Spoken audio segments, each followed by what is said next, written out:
सर्वप्रथम महाकारुण्य सम्यक संबुद्ध को त्रिवार वंदन करते हुए तदुपरांत परम पूज्य बोसत्व बाबा साहब डॉक्टर भीमराव अम्बेडकर जी के प्रति कृतज्ञता का भाव प्रकट करते हुए तदुपरांत अपने सभी वरिष्ठ बनते गणों को त्रिवार अभिवादन करते हुए तदुपरांत श्रद्धावान उपासक श्रद्धावान उपासका और बच्चों सभी के प्रति मंगल मैत्री की भावना प्रकट करते हुए आज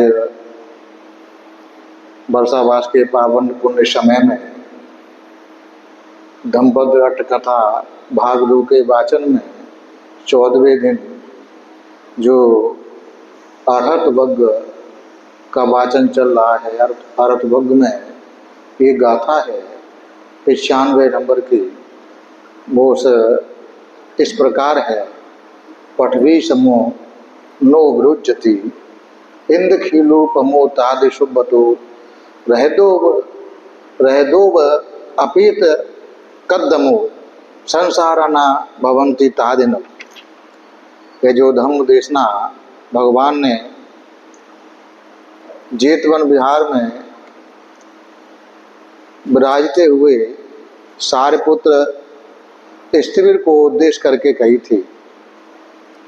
एक समय आयुष्मान सारिपुत्र स्थिविर वर्षावास कर चार का हेतु जाने की इच्छा करते हुए भगवान से पूछकर प्रणाम कर अपने भिक्षु वर्ग के साथ बिहार से निकले। दूसरे भिक्षुओं ने भी स्थिविर का अनुगमन किया। आगे चलकर स्थिविर जाने हुए भिक्षुओं को उनका नाम गोत्र के साथ लेते हुए लौटाने लगे।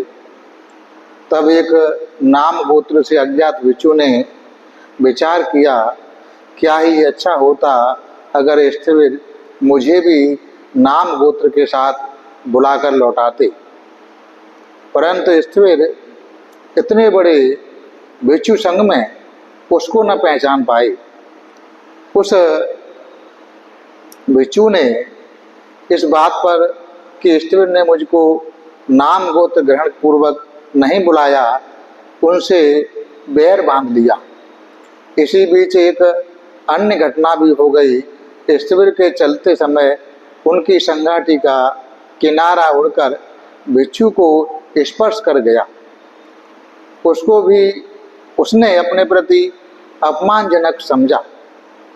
इससे स्थिविर के प्रति उसकी घृणा और बढ़ गई।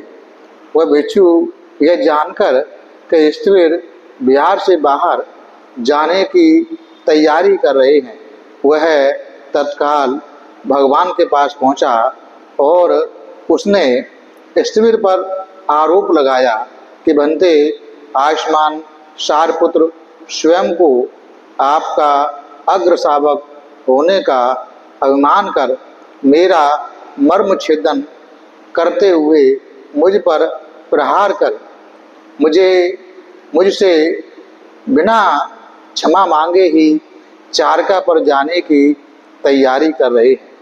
इस पर भगवान ने सारिपुत्र को बुलाया। उसी समय महामोगल्यान स्थिविर एवं आनंद स्थिविर ने विचार किया कि हमारे अग्र ज्येष्ठ भाई का इस भिक्षु पर प्रहार करना भगवान नहीं जानते, ऐसा नहीं है, अपितु वे उनसे सिंहनाद कराना चाहते। अतः भिक्षु परिषद जमा करनी चाहिए। उन्होंने कुंजी हाथ में लेकर परवेड़ के द्वारों पर खोलते हुए कि आओ आओ आयुष्मानो आओ।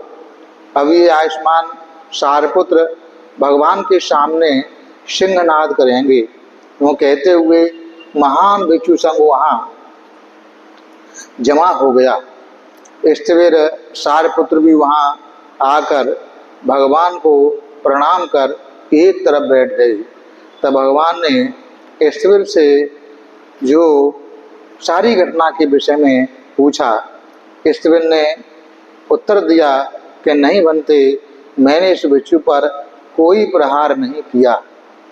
ऐसा न कहकर, उन्होंने ऐसा नहीं कहा, और वो कहने लगे कि अपना स्वभाव बताते हुए बोले कि भंते, जिस साधक की काय गति स्मृति अनुपस्थित हो, वही यहाँ किसी भिक्षु में आसक्ति कर उसे न छोड़कर चारका कर सकता है। यह कहकर भी आगे कहने लगे, भंते, लोग जैसे पृथ्वी पर शुद्ध वस्तुएं भी फेंकते हैं, अशुद्ध गंदी वस्तुएं भी फेंकते हैं, आदि बातों से उन्होंने अपनी पृथ्वी समान अपनी चित्तता बताई। जल तेज वायु के द्वारा रजोहरण चंडाल कुमारक वृषभ के टूटे सींग के समान स्व के अपने चित्तवृत्ति बताई।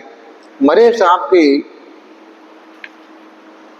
तरह अपने शरीर से किसी को कष्ट न देना, चर्बी भूनने वाले पात्र मेद कथालिका की तरह अपने शरीर का बचाव आदि 9 उपमाओं से अपने स्वाभाविक गुण बताए। तब स्थिविर इन 9 उपमाओं से अपने गुणों का स्पष्टीकरण कर रहे थे। उसी समय समुद्र पर्यंत पृथ्वी स्थिविर की सत्यता को प्रमाणित करती हुई हर्ष से 9 बार कांपी। विशेषतः स्थिविर द्वारा रजोहरण चंडाल कुमारक एवं मेद कथालिका इन उपमाओं का व्याख्यान करते समय साधारण श्रोताजन की आंखों में भी आंसू आ गए तथा छीनासब भिक्षुओं को धर्म संवेग उत्पन्न हुआ। स्थिविर द्वारा अपनी निर्दोषता सिद्ध करते करते ही आरोपक भिक्षु के शरीर में दाह होने लगा, जलन मचने लगी। इसी कारण वह भगवान के चरणों में गिरकर अपने द्वारा स्थिविर पर आरोपण दोष को मानते हुए अपना प्रमाद स्वीकार करने लगा। भगवान ने स्थिविर को आदेश किया कि सारिपुत्र, इस मोघ पुरुष के प्रमाद को क्षमा कर दें, अन्यथा इस प्रमाद के कारण इसका सिर 7 भागों में विभक्त हो जाएगा। स्थिविर ने तब उकड़ू बैठकर हाथ जोड़कर उस भिक्षु से कहा कि आयुष्मान, मैं तुम्हें इस अपराध के लिए क्षमा करता हूँ। तुम भी मुझे, यदि मुझ में कोई दोष देख रहे हो तो मुझे क्षमा कर दो। यह सुनकर उपस्थित भिक्षु कहने लगे कि आयुष्मान, सारिपुत्र, स्थिविर की अनुपमता देखो। ये कैसे झूठ बोलने वाले आरोपी भिक्षु पर भी क्रोध न कर, द्वेष न प्रकट करते हुए स्वयं ही उकड़ू बैठकर हाथ जोड़कर उससे क्षमा मांग रहे।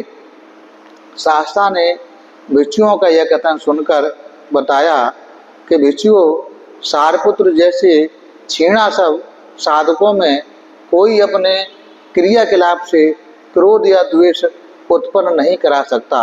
भिक्षुओं, सारिपुत्र का हृदय तो इस विशाल पृथ्वी तथा नगर की सीमा पर स्थित इंद्रकील स्तंभ एवं स्वच्छ जल वाले सरोवर के समान है।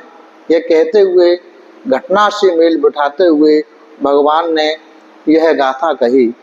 पटवी समो नो विरुजति इंद्र खीलूपमो ताद शुभतो रहदो व अपेत कदमो संसार न भवंती तादेनोति।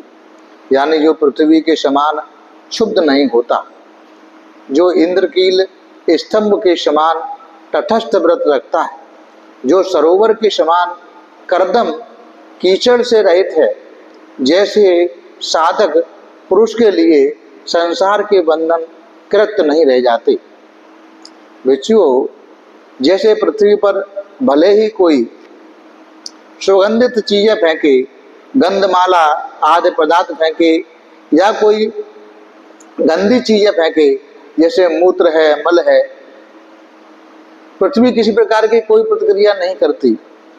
इसी प्रकार नगर द्वार पर जो खड़ी इंद्रकील होती है, उस पर लड़के चाहे उस पर मूत दें या मल त्याग दें, या धार्मिक लोग उस पर फूल माला आदि से पूजा करें, उन कृत्यों से भी इंद्रकील कोई प्रतिक्रिया नहीं करती, या पृथ्वी को न विरोध होता है न अनुरोध होता है। इसी तरह ये जो छीना बिच्छू हैं, वो लौकिक निंदा प्रशंसा आदि 8 लोक धर्मों द्वारा अपने चित्त को अविचलित रखते हैं, और वैसे ही प्रकृति स्थिर रहते हुए अपने शुद्ध व्रतों का पालन करते रहते हैं। वह भिक्षु ये 4 प्रवृत्तियों द्वारा मेरा सत्कार करते हैं या ये सत्कार नहीं करते, या सत्कार या असत्कार करते हुए पुरुषों पर ना अनुरोध का भाव करते हैं ना विरोध का भाव करते। इस प्रकार ऐसे भिक्षु का सुगति और दुर्गति में न जाने का कारण जो संसरण है, जन्म परंपरा है, वो नष्ट हो जाती है, वो मुक्त अवस्था को प्राप्त हो जाते हैं। वह जो पृथ्वी तथा इंद्रकील के समान अपने चित्तवृत्तियों को तटस्थ ही रखता है, जैसे कीचड़ रहे सरोवर में स्वच्छ जल रहता है, वैसे ही भिक्षु का क्लेश रहे चित्त होने के कारण उसमें राग आदि का कीचड़ नहीं रह पाता, अपितु वह विकारों से रहित होने के कारण स्वच्छ ही रहता है। इस देशना के प्रभाव से वहाँ उपस्थित 9000 भिक्षुओं को व्रत संवित के साथ अरहत पद प्राप्त हो गया। यह देशना भगवान की इतनी कल्याणकारी हुई कि 9000 भिक्षु मुक्त अवस्था को प्राप्त हो गए। इसी प्रकार भगवान ने एक देशना और कही है 96 नंबर की। उस देशना भगवान कहते हैं, संतं तत्संग मनंग होती संता वाचा च कम च सम्मदय्या विमुक्तस्य उपसंतस्य तादिनो। अर्थात जो साधक पुरुष यथार्थ ज्ञान प्राप्त कर विमुक्ति एवं उपशांत हो गया है, उसका मन शांत रहता है, वाणी शांत रहती है तथा उसके कर्म भी शांत होते। यह जो धम्मदेशना है, भगवान ने जेतवन में साधना काल में तिष्ठ स्थिविर के जो सामनेर को उद्देश्य करके कही थी। कोई कौशाम्बी भाषी कुलपुत्र भगवान द्वारा उपदेशित धर्म में प्रवज्जित होकर उपसंपदा प्राप्त कर कौशाम्बी वासी तिष्ठ स्थिविर नाम से प्रसिद्ध हुआ। कौशाम्बी में वर्षावास करने के बाद किसी उपासक ने 3 चीवर तथा कुछ घी एवं फानित लाकर भेंट किया। स्थिविर ने कहा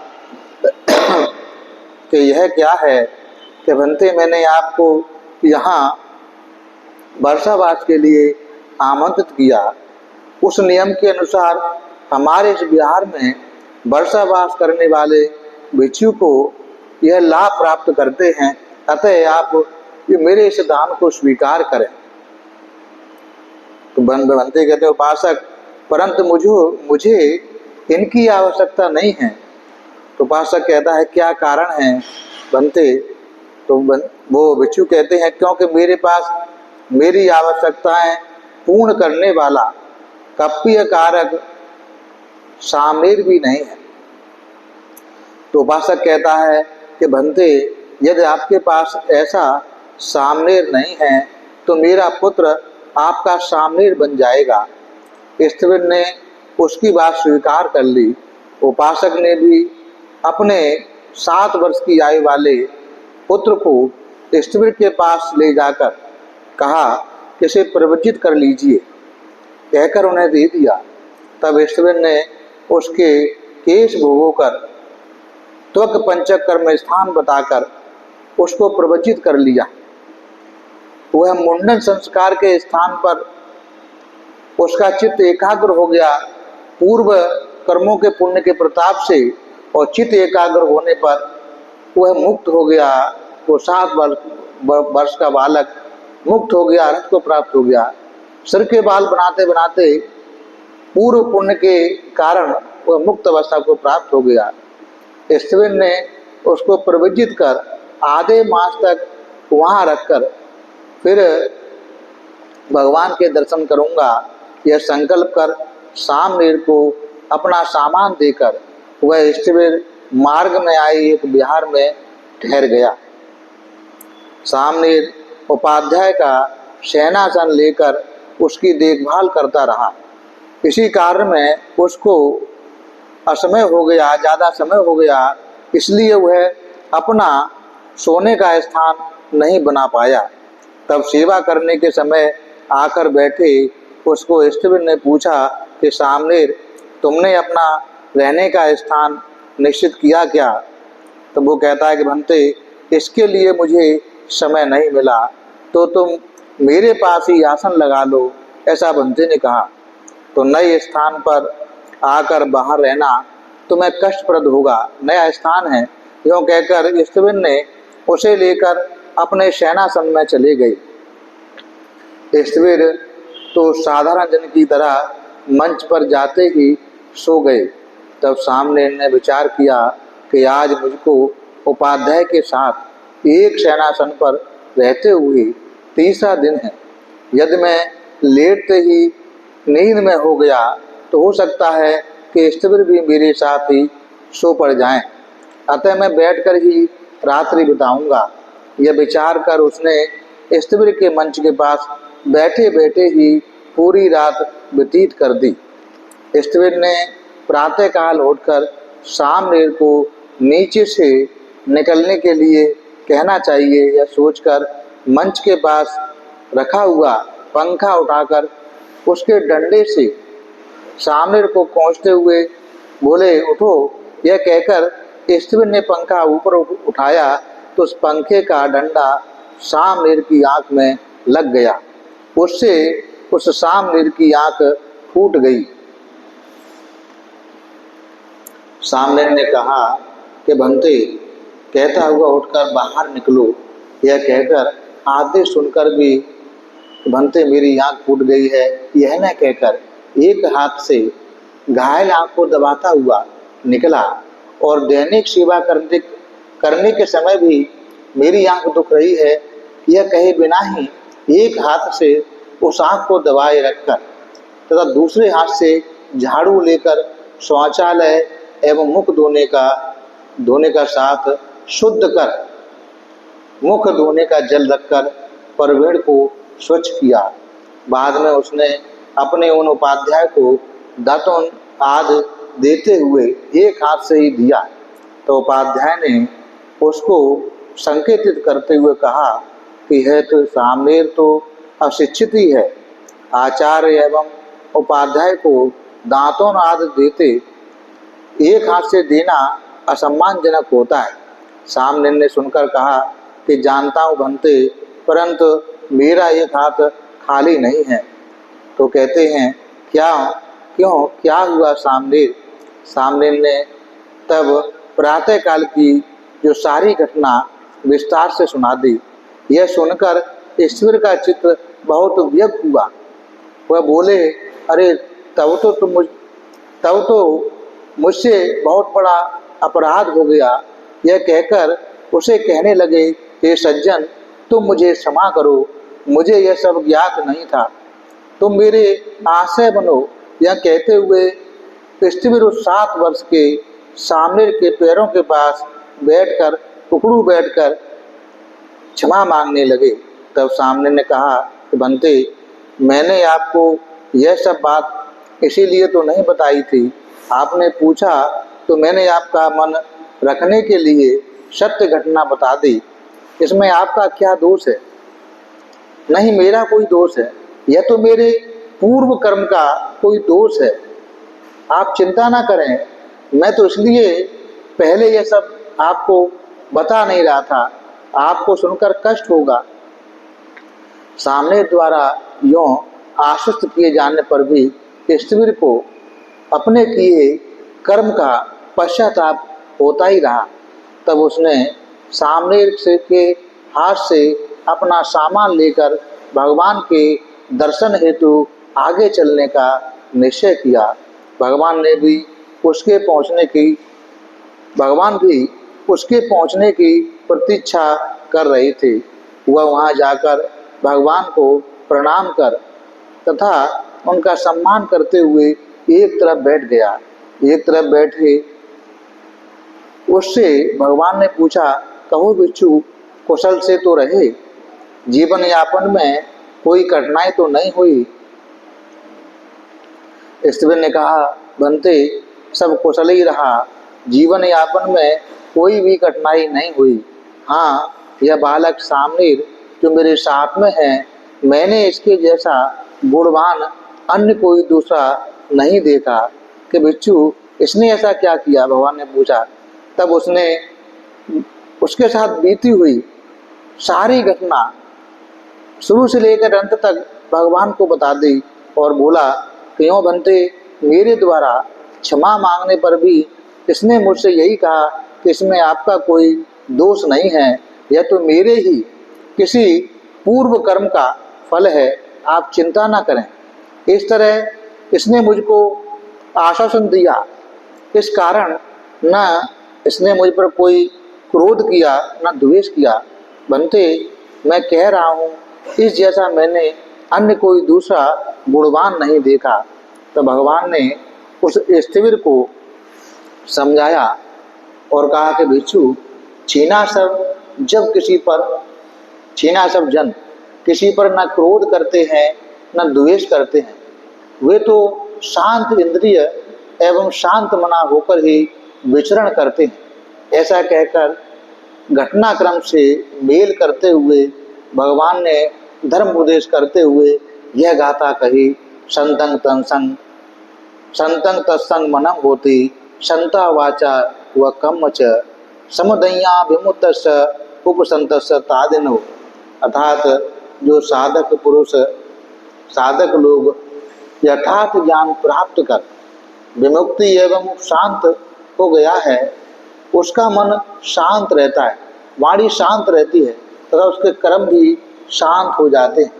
ऐसे देशना को सुनकर वहाँ जो कौशाम्बीवासी बिच्छू था, जिसके सानिध्य में यह सामने रहता था, तो भगवान की देशना के प्रभाव से वह पट संवेदा के साथ अरहत पद को प्राप्त हो गया। और शेष जहाँ उपस्थित बनते लोग थे और जो भी लोग थे, उनके लिए यह धम्म देशना सार्थक सिद्ध हुई। एक छोटी सी एक गाथा और है, 97 नंबर की। इस गाथा में भगवान बुद्ध कहते हैं, असद्दो अकतयु च संधि छेदो चयो नरो हतावकाशो यंतासो सभे उत्तम पुरुष होती। यानी जो मनुष्य अंधश्रद्धा रहित है, अकृत है को जानने वाला है, निर्वाण को जानने वाला है, जो सांसारिक बंधनों को काटने वाला है, जो जन्म परंपरा के लिए अवकाश रहित है तथा जिसने तृष्णा का त्याग कर दिया है, वही श्रेष्ठ और उत्तम पुरुष है। यह जो धम्म देशना भगवान ने जेतवन में साधना करते हुए सारपुत्र को उद्देश्य करके कही थी। एक समय वनवासी भिक्षु भगवान के पास आकर उन्हें प्रणाम कर एक तरफ बैठ गई। भगवान ने उनका प्रत समुदायों के साथ अरहत को आधार जानकर सारपुत्र को बुलाकर पूछा कि सारपुत्र, क्या तुम इस बात पर श्रद्धा करते हो कि केवल श्रद्धा इंद्रिय की साधना से, श्रद्धा की जो इंद्रिय की साधना की जाए तो उसे बढ़ाया जाए तो वह अमृत में हो सकती है, उसका अमृत निर्वाण पर्यवसान हो सकता है। इसी तरह वीर इंद्रिय, स्मृति इंद्रिय, समाधि इंद्रिय, इन प्रज्ञा इंद्रिय के और प्रज्ञा इंद्रिय के विषयों में भी भगवान ने पूछा। तब सारिपुत्र ने उस प्रश्न का यों उत्तर दिया कि नहीं बनते, मैं आपके इस कथन पर श्रद्धा नहीं कर सकता। केवल श्रद्धा इंद्रिय की साधना कोयले की तरह हो सकता है। एक इंद्रिय के माध्यम से अगर साधना करता है उससे ही मुक्त अवस्था को प्राप्त हो सकता है। यह सुनकर भिक्षुओं में चर्चा चल पड़ी कि सारिपुत्र ने अभी तक अन्य तीर्थंकर सम्मत मिथ्या दृष्टि का त्याग नहीं किया है, क्योंकि वे आज भी भगवान के कथन पर श्रद्धा नहीं करते हैं। भगवान ने कहा, अरे भिक्षुओं, तुम यह सब क्या कह रहे हो? मेरा तो सारिपुत्र से पूछने का भाव यह था, क्या पांचों इंद्रियों की भावना किए बिना, समर्थ एवं विपස්සना को बढ़ाए बिना कोई साधक मार्ग फलों का साक्षात्कार कर सकता है? इस बात पर तुम सारिपुत्र श्रद्धा करते हो? इसका उत्तर देते हुए सारिपुत्र ने कहा कि ऐसा किए बिना बनते कोई साक्षात्कार नहीं कर सकता। उसने कब कहा कि दान का कृत कर्म का फल या विपाक नहीं होता, या यह सब कब कहा कि बुद्ध गुणों में उसकी श्रद्धा नहीं है? यह तो स्वयं साक्षात्कृत ध्यान विपස්සना मार्ग एवं फल धर्मों में दूसरों की श्रद्धा की बात नहीं कर रहा। अतः इस पर तुम उक्त शास्त्रा के प्रति अश्रद्धालु होने का सारिपुत्र पर आरोप नहीं लगाओ। यह कहकर भगवान ने घटना का क्रम जोड़कर यह धर्म उपदेश किया, असद्दो अकतयु च संधछेदो चयो नरो हतावकाशो बंतासो सवे उत्तम पुरुषो, अर्थात जो मनुष्य अंधश्रद्धा रहित है, निर्वाण को जानने वाला है, जो सांसारिक बंधनों को काटने वाला है, जो जन्म परंपरा के लिए अवकाश रहित है तथा जिसने तृष्णा का त्याग कर दिया है, वही जो लोग है श्रेष्ठ और उत्तम है। ये जो धम्म देशना को सुनकर वहाँ जो उपस्थित लोग थे उनके लिए ये धम्म देशना सात्विक सिद्ध हुई, और जो 30 भिक्षु थे वह प्रति संविधाओं के साथ अरहत पद को प्राप्त हुए। आज आप लोगों ने बिहार में आकर वर्षावास के पावन पुण्य समय में वंदना ली, शील ग्रहण किए, धम्म श्रवण किया। धम्म श्रवण में जो मुक्त अवस्था प्राप्त लोग होते हैं अरहत वर्ग में, उनके विषय में जाना कि मुक्त अवस्था प्राप्त लोगों के अंदर ना ही कोई क्रोध होता है, ना ही द्वेष होता है, ना कोई राग होता है। किसी प्रकार का जो मेल है राग द्वेष मोह, उसके परे अरहत लोग होते हैं। तो जो अरहत लोग इन चीज़ों से पूरी तरह मुक्त होते हैं, हम लोग भी इनसे ऐसी देशनाओं को सुनकर प्रेरणा मिले अपने मेलों को कम करने का। इसके लिए जो प्रेरणादायी धर्म कथा हैं, तो उनको सुनकर आपके अंदर धर्म जगे, और जो आपने पुण्य संचय किया है, ये सभी पुण्य आप लोगों के जीवन में सहायक हो। इस पुण्य के प्रताप से आप सभी लोगों के जीवन की सारे प्रकार की आपत्ति विपत्ति, सारे प्रकार की विघ्न बाधा दूर हो, धन संपत्ति की वृद्धि हो, ऐसी कामना करता हूँ। और ये जो हम लोगों ने सारे पुण्य अर्जित किए हैं, ये सारे पुण्य हम संसार के सारे प्राणियों को अनुमोदन करते हैं। इस पुण्य के बल से संसार के सारे प्राणी दुख मुक्त, भय मुक्त, रोग मुक्त रहें। संसार के सारे प्राणियों को 4 यार सत्यों का साक्षात्कार हो। संसार के सारे प्राणी कर्म फल के प्रभाव से मुक्त होकर निर्वाण गति को प्राप्त हों, ऐसी कामना करते हैं। और ये जो हम लोगों को, गृह त्यागी लोगों को, जो श्रद्धावान उपासक उपासिका लोग हैं, 4 प्रत्ययों से सेवा करते हैं, ये 4 प्रत्ययों की सेवा का पुण्य भाव उनके जीवन में सहायक हो। इस पुण्य के प्रताप से वो सभी श्रद्धावान लोग दुख मुक्त, भय मुक्त, रोग मुक्त हों। वो सभी लोग सारे प्रकार की आपत्ति विपत्ति से, सारी प्रकार की विघ्न बाधा से दूर हों, धन संपत्ति की वृद्धि हो, उनके सभी परिवारजन सुखी रहें, ऐसी कामना करते हैं और अपनी वाणी को विराम देते हैं। सबका भला हो, सबका मंगल हो, सबका कल्याण हो। भवतु सब मंगलम, भवतु सब मंगलम, भवतु सब मंगलम।